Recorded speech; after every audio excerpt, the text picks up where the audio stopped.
Hey, good morning, everybody. Robert Phoenix back again on this beautiful day. It is the 5th of August, 2020, as we get ready to break down what happened yesterday in Beirut, and we're going to dive into some astrology around that. That's going to be pretty much the bulk of the show because I want to stay pretty focused, and I don't have a lot of time today because I got to go to the doctors, and not this again. It's not anything. You know, critical. It's just a kind of a, how do I say it? Upkeep kind of moment. It's a maintenance moment. That's all it is. It's a maintenance moment. Let's see. We got some people here in chat. We got Steve. What's going on, Steve? 10 Dragon 14. Nicholas Grimm. What is Nicholas talking about? He's talking about live on D Live. Titus Frost had the officer's body cam footage. Yeah, that was on Tucker Carlson last night. They broke that down, and clearly, it's a different story, or tells a different side of that story with George Floyd. Jennifer Fitzgerald is here. Good morning, Jennifer. Christy, what's happening? Kevin, my man, Stick Everest, what's going on? There's Joe. Hi, Joe Mama. Mars and Aries, actually. Yeah, we're going to get into that. Kate got a notification today. Well, that's good. Additionally, on the outskirts of Minneapolis here yesterday at my retail job, saw multiple people with knives on hips. A bunch of people talking about open carrying soon. What kind of people are they? Can you identify those peoples? Are they friendly peoples or not so friendly peoples?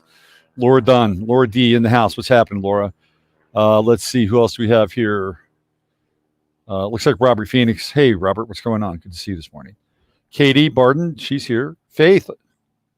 Morning, Faith. Nicholas Grimm, which we've already checked out. Let's see. Persian Scribe in the house. VV, what's going on? Victoria V. Renee, I will email you right after the show today, even if I have to go off and travel about an hour and a half to go see my country doctor. I will email you before I leave today. So that means I'm going to have to really burn on the show today.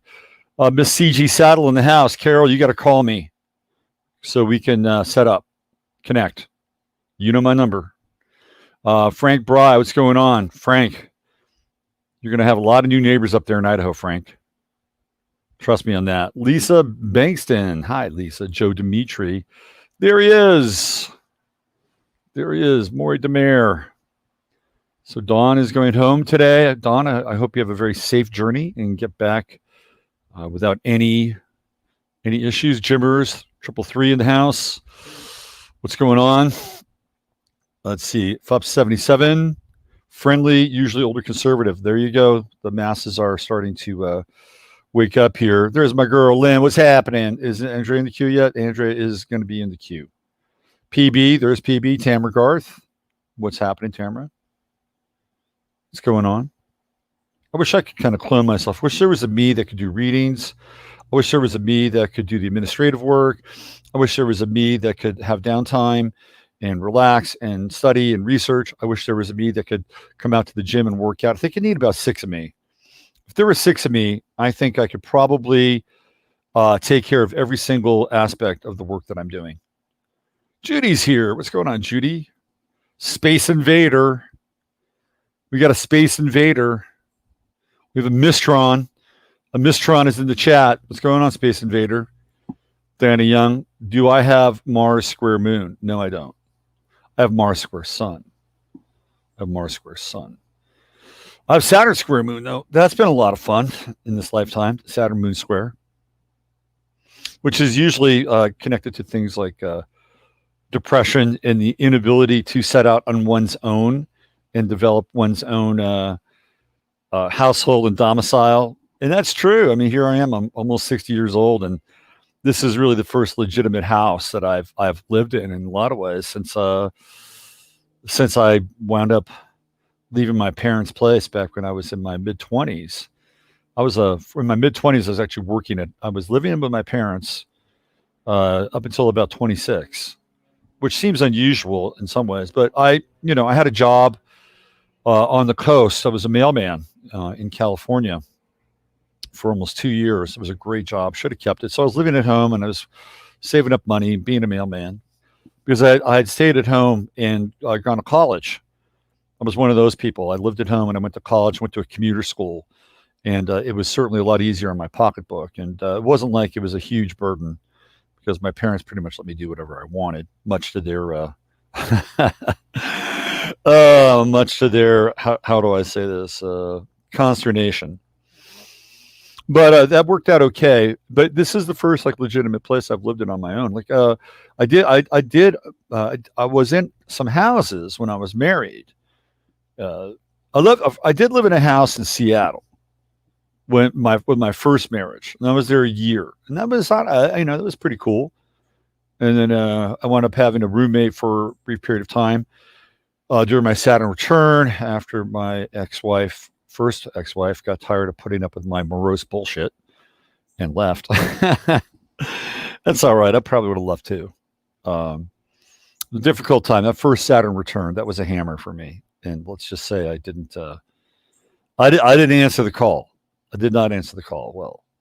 So after that, I eventually found a little place in Olympia, and it was a house, but it wasn't really a house. It was like an add-on to another house with people below.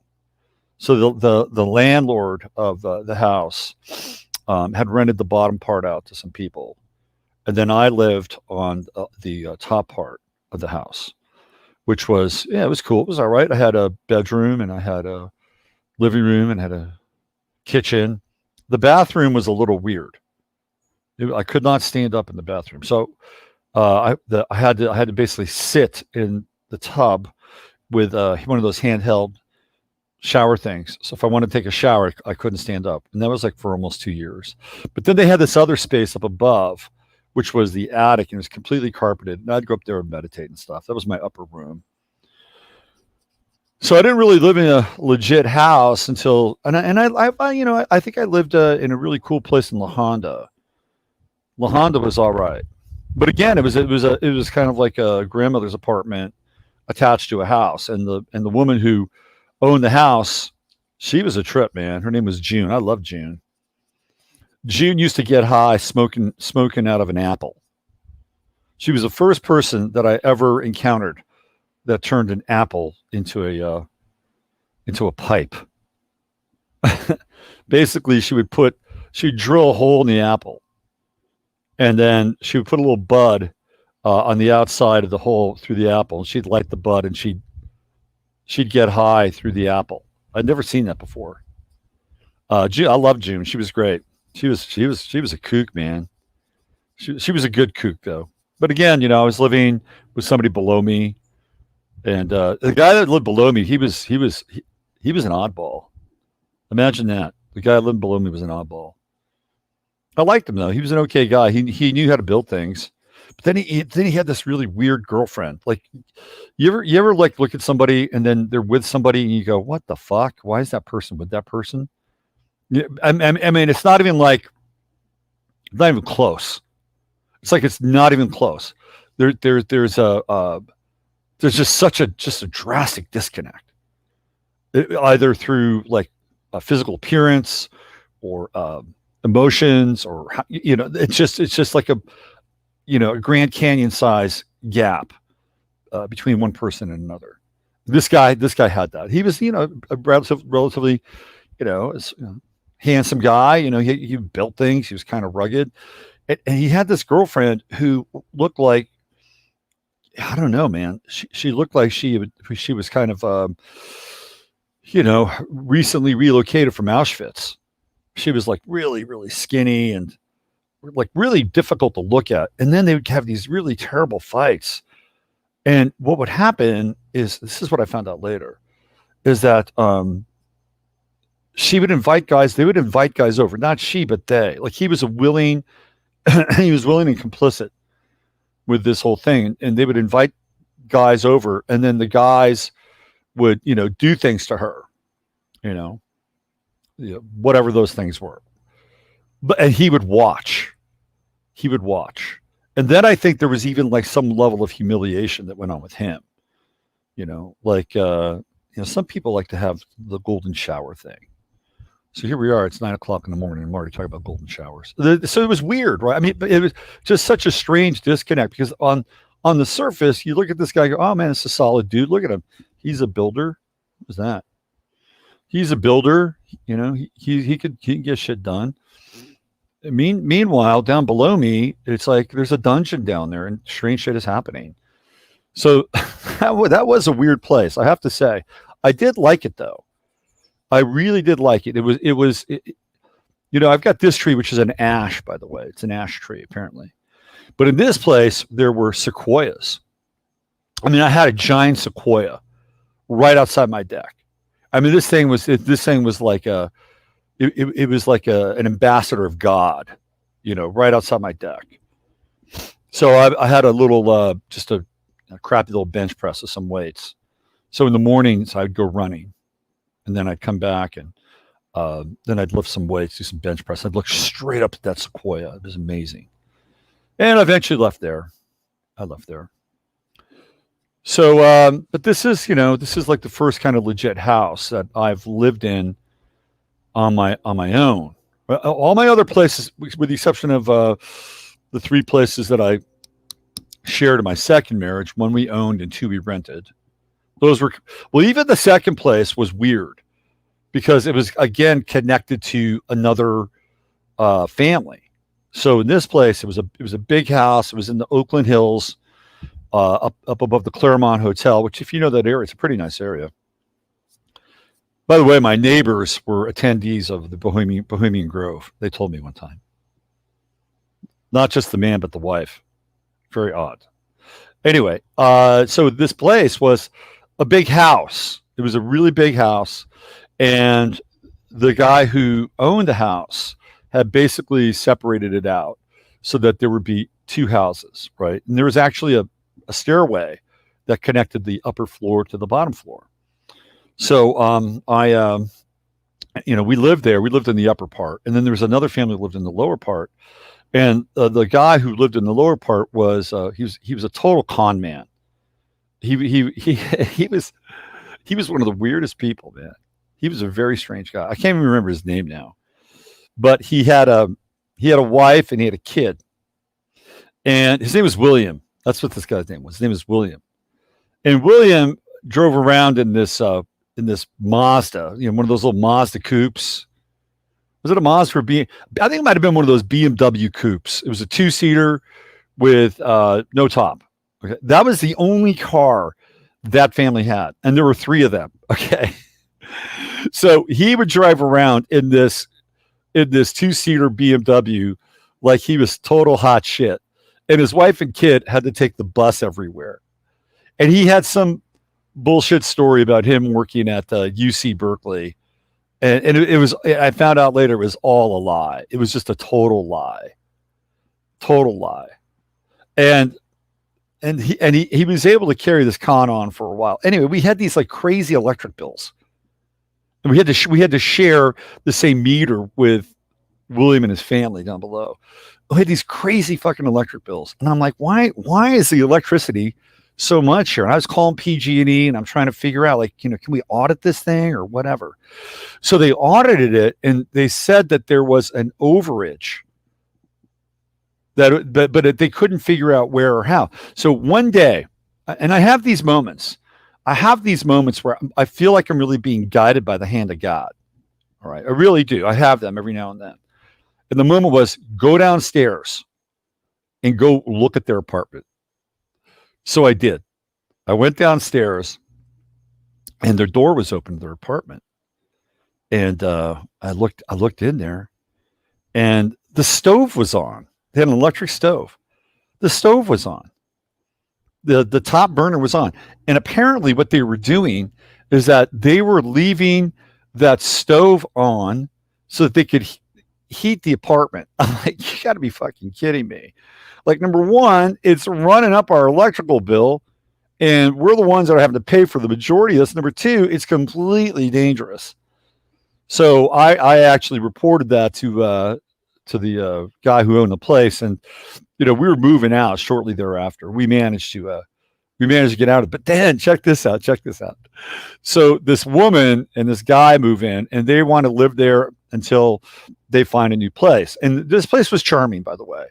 It was, on some level, was charming. It had hardwood floors, had a nice little kitchen, decent bathroom, had some bedrooms, and so it was elevated, right? It was elevated, and in Berkeley they have these big, gigantic oak trees, and so all these great trees were, right outside the deck and the sliding glass door. So it looked like you were living in a tree house. It was very cool. And on the other side, you could like basically hear concerts coming from the Greek Theater in Berkeley. Not that that was anything you really want to like advertise as a benefit from living there. Anyway, so this couple moves in, and they were pretty cool. They're pretty cool people. And if I'm not mistaken, the husband was a lawyer. Okay. So this woman stays in touch with me, and we start exchanging emails. And I told her, I said, look, I told her ahead of time, I said, look, you got to be careful with the guy downstairs. The heat that, I told her about the heat thing. You got to be careful. The landlord knows. I just being straight up with you. Okay. So then she unwinds his tale about the guy downstairs, William, and just, completely confirms that the guy's an utter sociopath. And then eventually what happens is that his wife leaves him, and the kid's name was, I think his name was Berkey. They called him Berkey. That was his nickname. And then his wife leaves him, and then his wife and the kid wind up moving to Point Richmond, or the area that I eventually moved to. It was very odd, right? So this has been my experience with places that are attached, or people are attached to the places that I've lived in. Very odd stories around that. But now here I am. I've got this place, or at least this place has me for the time being. Anyway, tales from the past.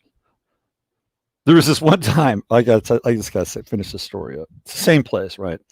So I was, I was a stay-at-home dad during that period, and my kid, I think, was around 2 or 3, or it's just 2006. I think he was a little over 2. He was a very, very active child, very active child. So one day, these women came over and they cleaned the place, and I was exhausted. I'd done a lot of stuff that day. I was really exhausted. And I just sat down in the chair. I'm just relaxing, and my kid was there with me, right? And all of a sudden, I realized that my kid is gone. I'm like, oh shit. That every parent has had that moment or something similar. You start scrambling around. Okay, where are they? Where are they? Where are they? And then I saw the doors open. I'm like, oh fuck. It's like one of those moments. Oh fuck. Like, where is he? Where is he? I started to freak out. I really started to freak out. And I opened the door and I bolt out the door and I start calling his name. Okay. Now this is a time when he's got a binky in his mouth, right? Binky. He's got the binky. And I go past the driveway, and I look down the stairs. It was a long flight of stairs that actually led down to this guy William's apartment, and they had like a deck, and they had like a little basketball hoop and all these little toys out on this deck. And I'm really about to bolt down the street, and out of the corner of my eye, I see my kid. And he had gotten out of the house. He'd walked down the stairs, and he was on the deck, and he had his binky in his mouth. And I think he had like a garbage can lid or something like that, for like a plastic garbage can, not a metal one. He had a plastic garbage can lid, and he had either a plastic sword or something that resembled a sword. And he's got his binky in his mouth, and he's like jousting invisible foes. I'm like, oh Jesus, thank God. Thank God. Yeah. Anyway, all right, let's get into this.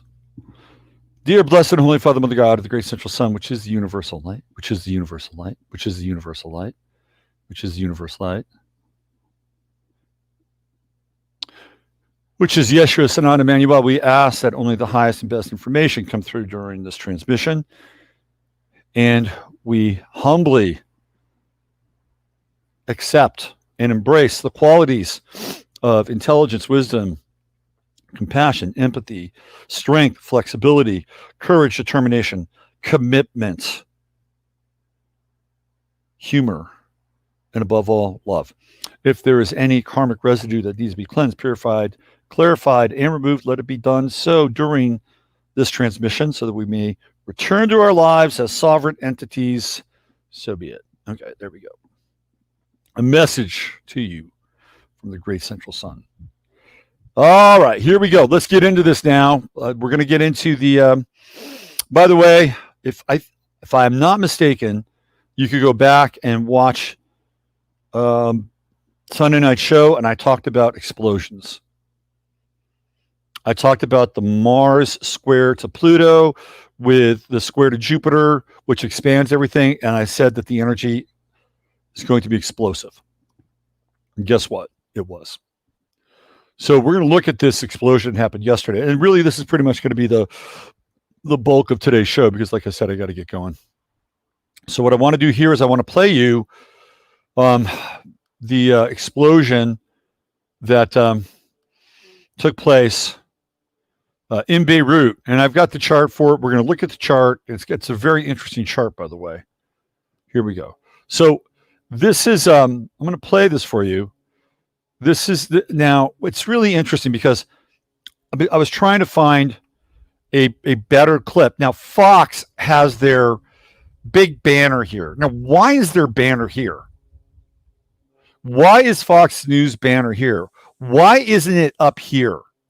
Because it's actually getting in the way of the footage, which, by the way, is important. But I'm going to play this just so you can see the intensity of the explosion.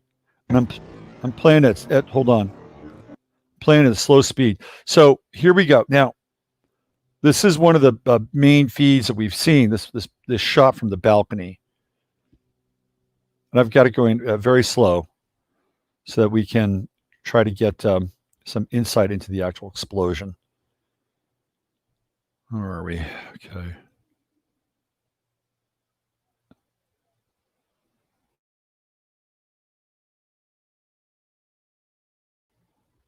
All right. So I've got it slow, and there's no volume. It's like, here's your talking heads. Let me fast forward. All right, here we go. Let's see what we got. Alert, alert. All right. So again, we see the banner here, which is ridiculous. Should be above, but whatever.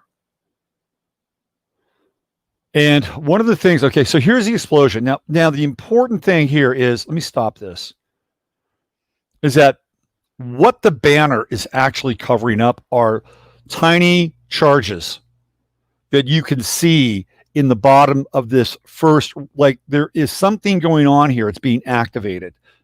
Like you can see these charges being set off. You can't see them here because the banner's in the way. And I've been trying to find footage of that. Okay, so here we go. Might be, all right. So do you see what happened now? They edited that part out. Because in this window right here, you can see what's going on, but you really can't because of this. Now they go here, and now you get this, and this is like a major explosion. This is a big deal. This is a 9/11 kind of explosion. I'm telling you right now. And then everything gets rocked.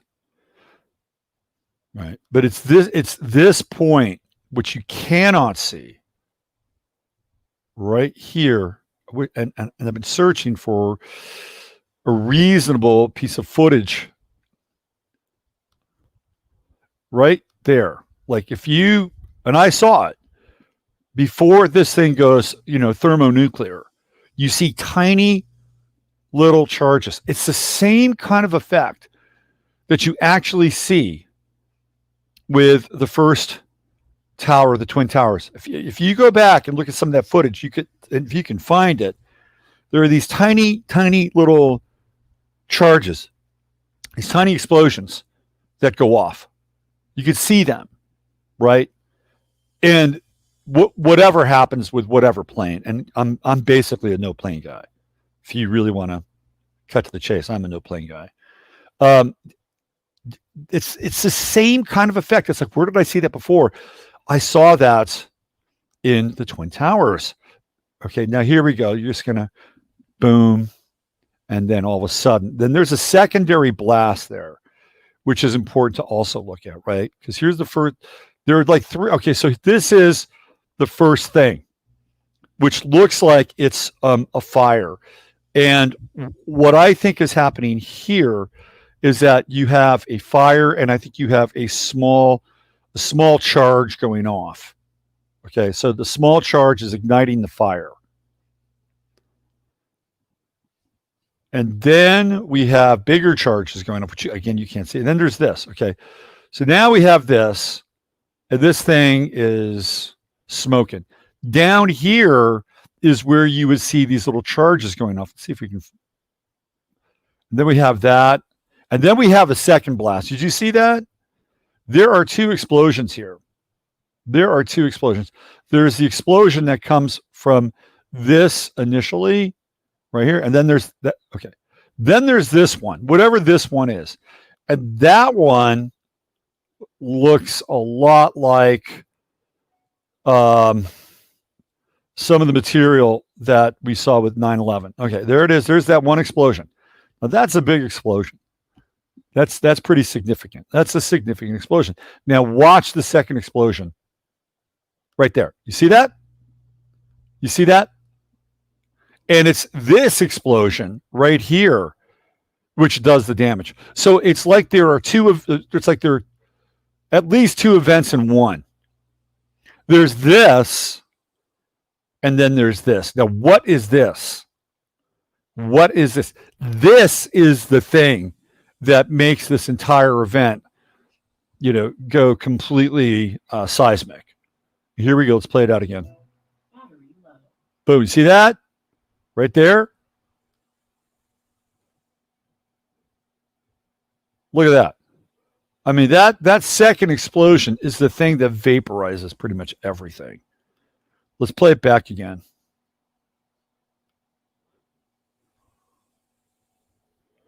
So here we have a fire. This is a fire. Somebody has set a fire down at this port, and the reason why it is explosive is because we're dealing with munitions. So we have munitions. We also now they say it's fertilizer, like the president of Beirut or Lebanon says that it was ammonia fertilizer. That's a cover story. That's a cover story. I don't believe that to be true. I believe that they were stocking munitions. And, we live in a world where if you're not stocking munitions, you're probably asking for trouble. This is the way it is right now, right? I mean, you could go up to the macro to the micro. If you're not into home defense, you're in trouble. You're going to be in trouble. If you're not into home defense, you're in trouble. Going to be in trouble, right? And then we have the macro version of it too. So I think what he's trying to do is he's trying to create a cover story for what was actually there. Now, what was actually there and what it was for, that's another discussion. Let's keep going now, because here we see this again, fire, right? Somebody has set something off here. This is not natural, but when you see, sort of the dark smoke like this, usually that entails either tires, rubber, or some kind of petroleum byproduct, because it's really, really high in carbonic ash. Right? You could see kind of the carbonic ash or the carbonic burn. That's why it's dark. That is why it's dark. Okay, so let's keep going. Now, one more time. Now we switch the camera's angle. That's so what Fox has done is they've put together like 3 different pieces of video that they're able to kludge. So here we see the fire and it's becoming white hot. So something is changing about the actual fire itself. So whatever started the fire, which is here, right? Which is here.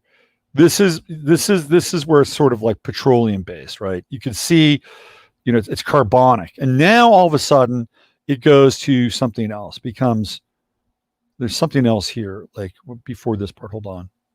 Right there. You can still see something, but now it's becoming white. So there's something else going on at this point. And so the fire is intensifying.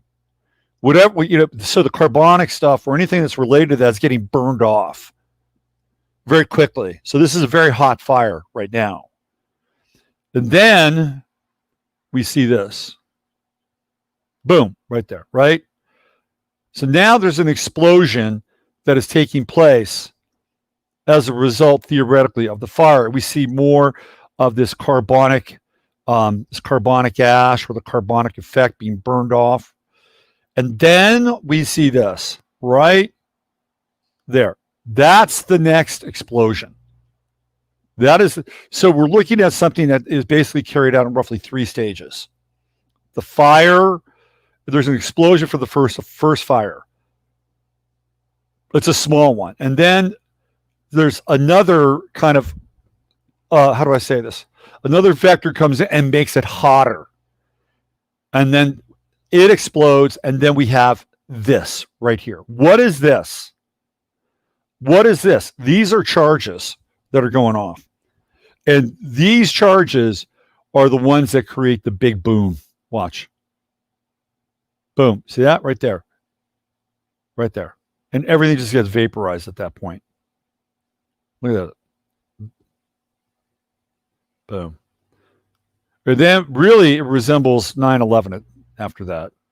You get the same kind of footage. There's people walking around. It very much resembles, look at this. Here's what we got. Look at this. Windows blown out. I mean, this looks like a war zone. Total war zone.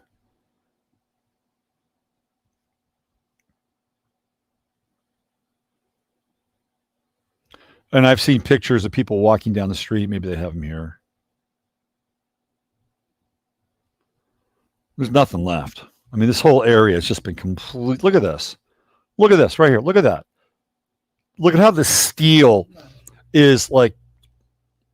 This is a steel frame.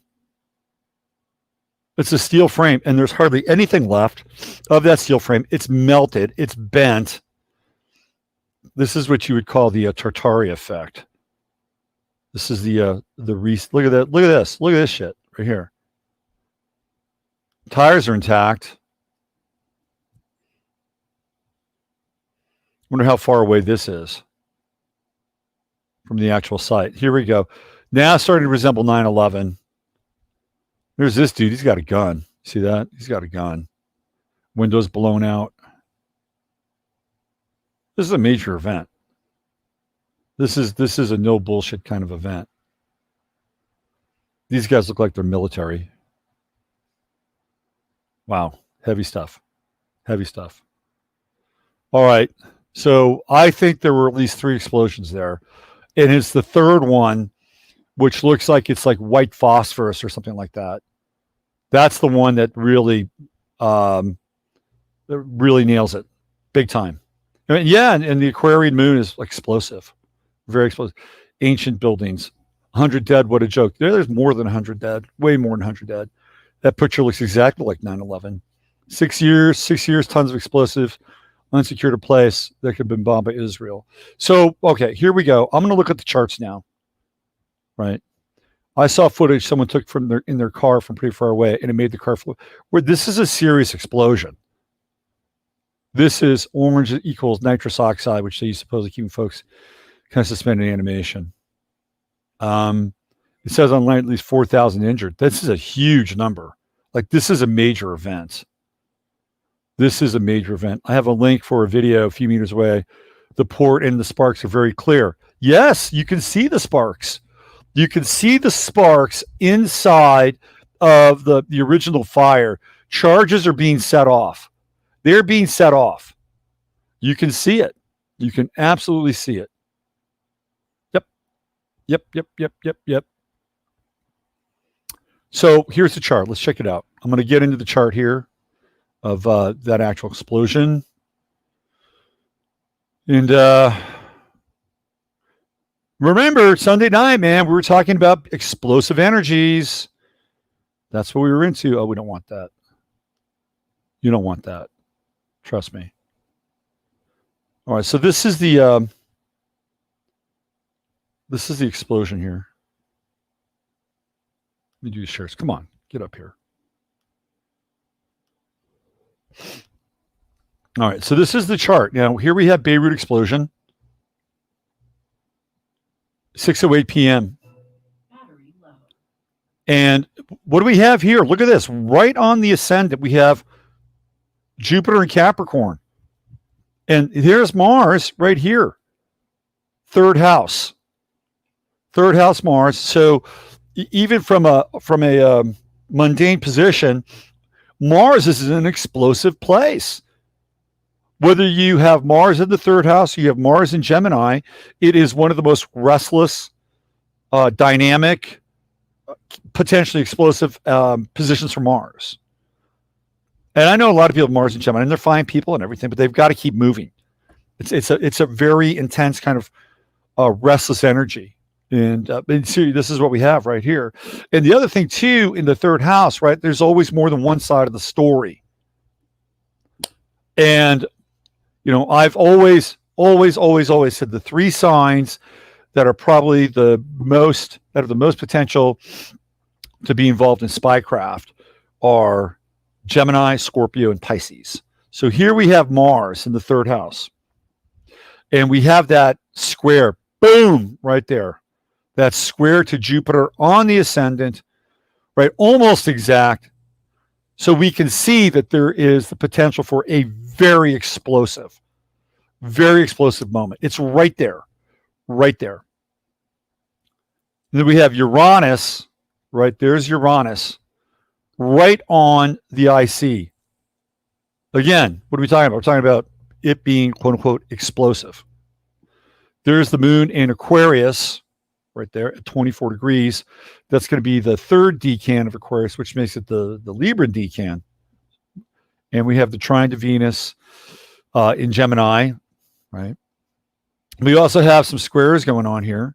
And we have the Venus-Neptune square. So there's some deception. We have Scorpio at the midheaven, which means for the rest of the world, it's very intense, profound, dramatic. South node in the 12th house, that is usually indicative of something behind the scenes, right? Which is hidden. And in Sagittarius, it usually relates to another country. Now, I actually have a chart, and I'm wondering if I should actually put this chart up. I may not, but I may make it available so that you can see it, okay? Because the chart that I have is the fingerprints. It's the total fingerprints of the event. So I'm going to put it somewhere. What I'm going to do is I'm going to put this video up on BitChute, and I'm going to actually download it, and I'm going to add a piece to this video, which is the addendum chart. Okay, and you're going to see where the fingerprints of this chart are. They're all over it. And you know where I'm going with this, right? All you got to do is go back to 9/11. Who is involved in 9/11? And the same telltale signs are there. The charges that you can see explode, in building 1. You see the same charges, or not the same charges, but a very similar effect pre-explosion in Beirut, right? This is a major event. This is a big deal. It's a big deal, a very big deal. So I'm going to put up the Synastro chart, and trust me, astrology really in matters like this, just as we saw with the Dershowitz video, or the Dershowitz chart with Virginia Jeffrey Roberts, we saw that the charts don't lie, right? That there was a connection between the two of them, a big connection between the two of them. And I'm not saying the connection is really that they were lovers or anything like that, but you can see that she's not lying. We saw that. We proved that on Sunday night. At least I thought we did, and I thought I did a pretty good job of actually spelling that out. And if I put this other chart up, which right now I'm not going to do. And I have, and you know, I'm always listening to what's going on inside of me, right? I'm always listening to what's going on inside of me, and something is saying you better pump the brakes on this one astrological connection. Yeah, I will have it up somewhere. Trust me, but I'm not going to do it during this stream, and I think you know why. I think you know why. All right, let me check you guys in chat. Let's see what's up in chat. Here we go. They use astrology plan. In our webinar in the spring, we talked about the similarities between. Yes, absolutely. Good to see you, Heather. Now, remember, on Sunday night, you know, Mars goes retrograde on 9/10. 9/10. We looked at that on Sunday night. 9/10. So there are very similar parallels to 9/11. And again, I haven't talked about that on the Sunday night show. So here we go. We're approaching. So this is an interesting kind of piece that Heather just brought up. Okay. So what we're looking at, in my estimation, as we approach September and October, is the summation and the amalgamation of a number of different events. 9/11 is one of them. Okay, 9/11 is definitely one of them. We just had kind of an Oklahoma City Murrah building event. Okay, boom, that's happening. That just happened. That's what it looked like on some level, but worse. Okay. The other thing that's going on is there is some major waves. There are some major waves that are being really stirred up with the whole child trafficking. My pal Lisa from Houston sent me this video yesterday, and I wish I could play it. Maybe I'll try to play it on tomorrow's show. It's about 20 minutes. Some of you have probably seen it. It's the guy that did this movie.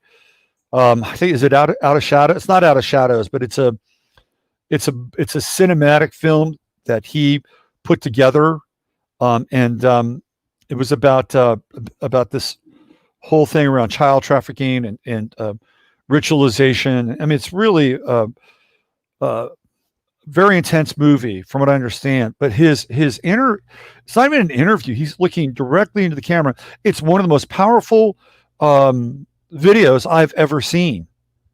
Like, this guy really cuts to the chase. He gets right down to the core.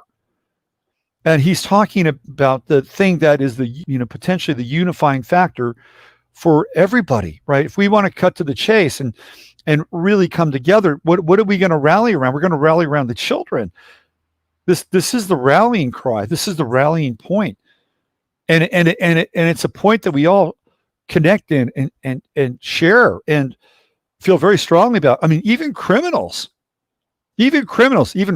criminals, they will rally around it, because if you are a perp, if you are a convicted perp and you go into prison, you're fucked. Literally and figuratively. That's how unifying this thing is. That even hardened criminals, people that have committed multiple murders, right? The true sociopaths and psychopaths of our society, except for the ones that are running loose and running the show. The hardened people will even agree on the fact that this is the most heinous thing that can happen. And by the way, many of those people have been violated themselves, which is why they feel so strongly about the ability to get even, as it were. Anyway, this is a very powerful video. And why am I talking about this video? Because it also connects it to another period of time. It goes back to Waco and what was happening with Waco and the Branch Davidians. And there was something going on in Waco. There were tunnels that were down beneath the Branch Davidian complex. And David Koresh was not a good guy. He was not a good guy. People went to go to Waco to learn the secrets of the seven seals. That was David Koresh's. That was his thing, right? That was his secret sauce. So he taught the meaning behind the seven seals. That was his specialty. He would always be talking about the seven seals.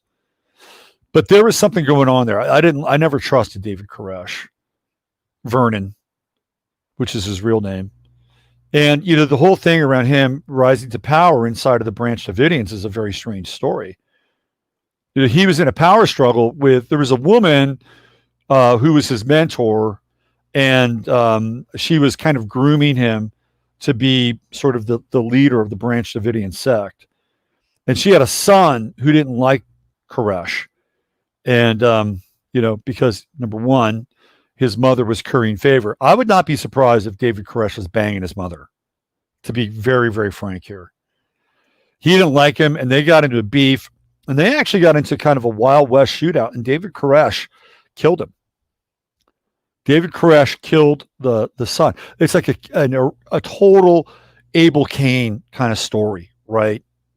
The two, they're not brothers, but they have this weird kind of affiliation through the mother.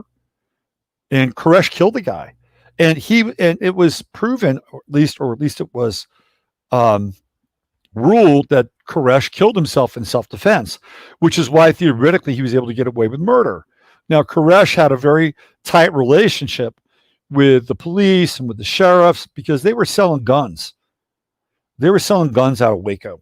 David Koresh was basically an arms dealer, which is, and supposedly they had tunnels that were leading out of Waco, out of the Branch Davidian complex. Then there was this trafficking that was actually going on, which is why Koresh was pumping out all these kids.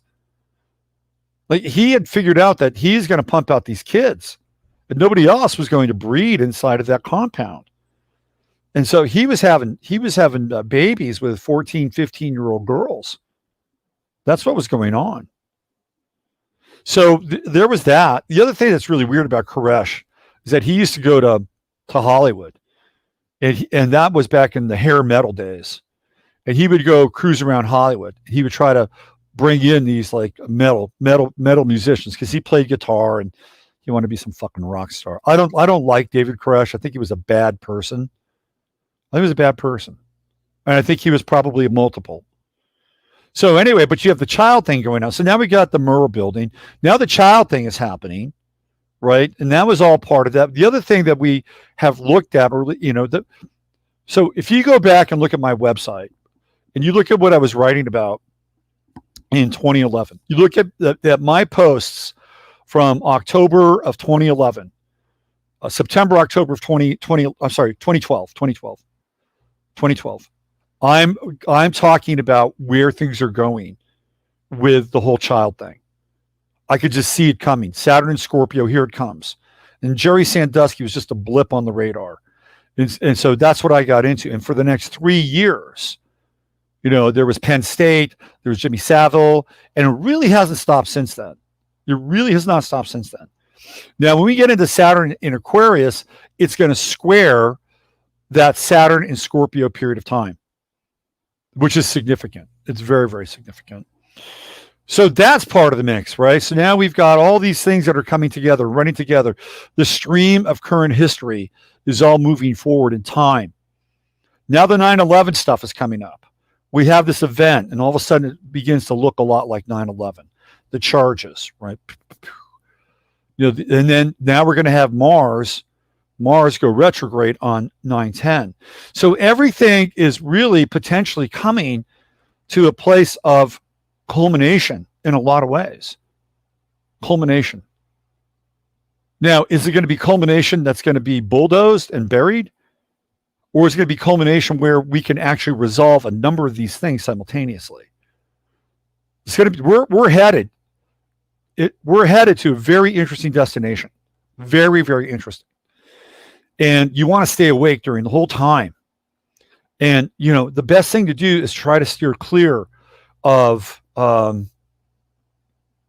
bullshit narratives. Try to steer clear of the bullshit narratives.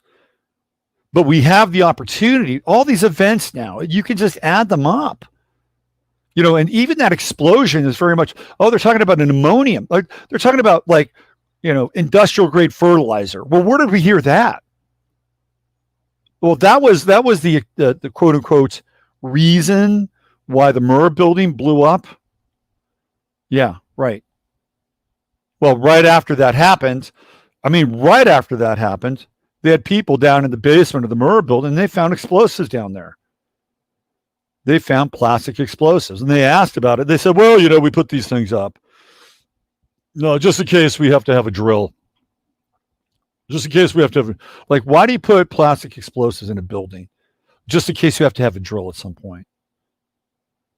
I tell you, if the internet was really as robust as it is today during that time, shit, the world would have been on fire. That's why they can't have a lot of these huge events.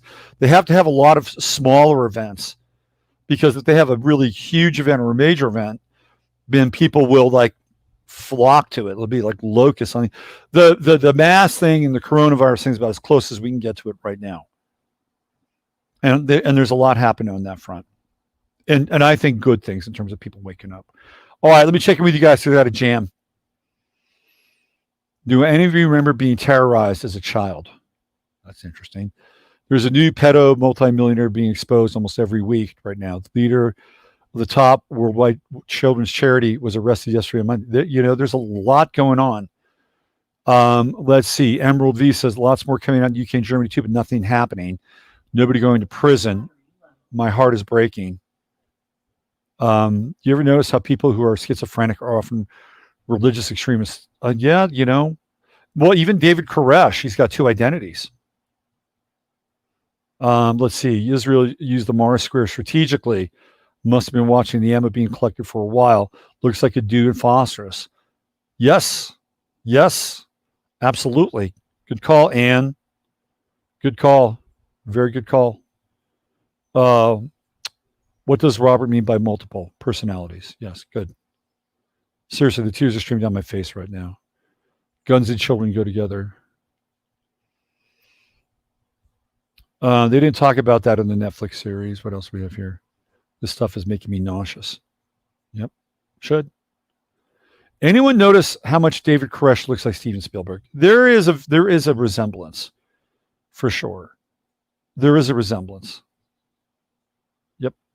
What else do we have here? James Corbett, Requiem for the Suicide. It has a great expo. I have a book, by the way, that was put out by Farrell Press, right? Farrell published Farrell House. And you cannot get that book anymore. I have one of the few copies remaining of the book that was actually banned around the Oklahoma City bombing. If I wanted to, I could sell the book for about $500. Murrah building also contained all the records for soldiers suing over Gulf War syndrome. Boom. There we go. Nonstop yawning for past 10 minutes. Oh, I'm sorry. If I'm boring, you can always turn the stream off. Let's see. Yes. What is going on in Hollywood circles is beyond bizarre. All right. I don't want to bore you any further. I'm going to get out of here because I got to go. I'll be back tomorrow with obviously more information, and I'm going to try to put these other charts together and put them in a place where you can watch them and see the connections that I'm making. Until then, use your head to discern what's real, your heart to say what's possible. I'm Robert Phoenix. Thank you very much. Have yourself a great day. Love to all of you. And let's win this for the kids. Really. Let's win this for the kids. Let's do it. Kids on our back, and let's win it for them. Bye for now.